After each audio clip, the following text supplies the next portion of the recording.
काय सांगाल, आज आपल्या गावचा शिमगा आहे।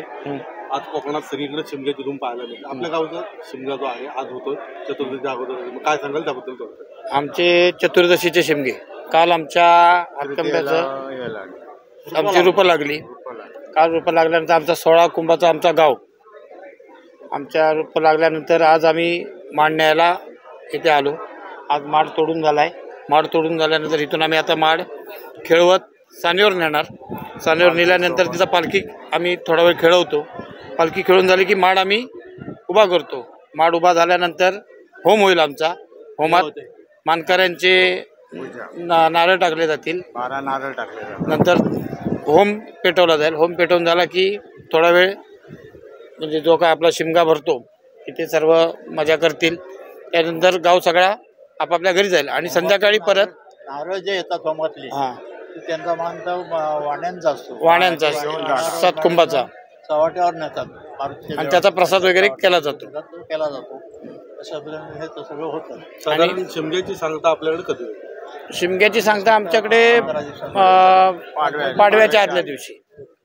कसं आता रात्री मग हा सगळा कार्यक्रम आटपला की सर्व 4 वाडीचं आपलं नमन स्थाप असते। सानेवर आपल्या होळीच्या शेंड्याखाली आमची गारणी होतात। ती गारणी झाल्यानंतर आमच्या 4 वाडीचं नमन होतं। अतिशय उत्कृष्ट नमन होतं, फार गर्दी असते। आणि नमन झाल्यानंतर मग उद्या पालखी बैठी राहते साण्यावर। परवाच्या दिवशी आमची धुळवड झाली की गाव घ्यायला पालखी मानकऱ्यांपासून सुरुवात होते आणि मग पालखी पाडव्याच्या आदल्या दिवशीपर्यंत पालखी पूर्ण गाव जे आमच्या गावात आहेत 16 कुंभ आणि पाहुणे मंडळी त्यांच्या प्रत्येकाच्या घरोघरी जाते पालखी आणि मग सांगतो। काय सांगाल काका, तुम्ही आता जुने आहात, जुने जाणते आहात, कसा काय शिमगा आपल्याकडे साजरा केला जातो? शिमगा आनंदात उत्सवात साजरा केला जातो। सगळे एक म्हणजे खेळी मिळून असतात आणि आपला वर्षाचं जे देवाचं कार्य आहे ते व्यवस्थित पार पाडतात। जसं सांगाल तसं कोणाला सांगावं लागत नाही। काय सांगाल, शिमग्याची मजा कशी असते? कोकणात शिमगा हा सण मोठा आहे आणि उत्साहात आपण साजरा करतो। काय मजा असते तुमच्या गावात? आमच्या गावात मजा खूप काय असते।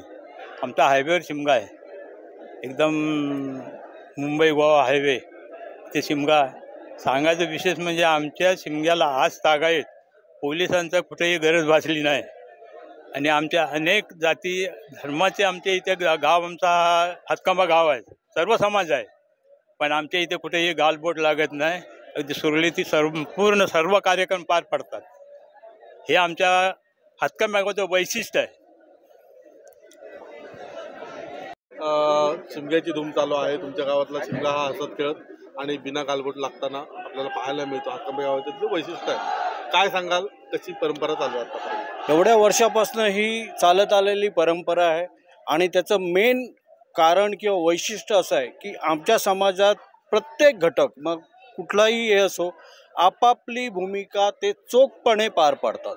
इथे कोणाचे वादविवाद नाहीत किंवा काही नाही, प्रत्येकजण प्रत्येक घटक आपापली भूमिका पार पाडतो। म्हणून एवढ्या वर्षापासून आमच्या शिमग्यामध्ये शिमगा झाल्यापासनं पाडव्यापर्यंत कधीही कुठलाही गालबोट किंवा हे लागलेलं नाही आणि ह्यापुढेही वाघजाईच्या आशीर्वादाने तसं काही होणार नाही आणि तसं होऊ नये हीच वाघजाईच्या चरणी आम्हा सगळ्यांची गावातर्फे प्रार्थना।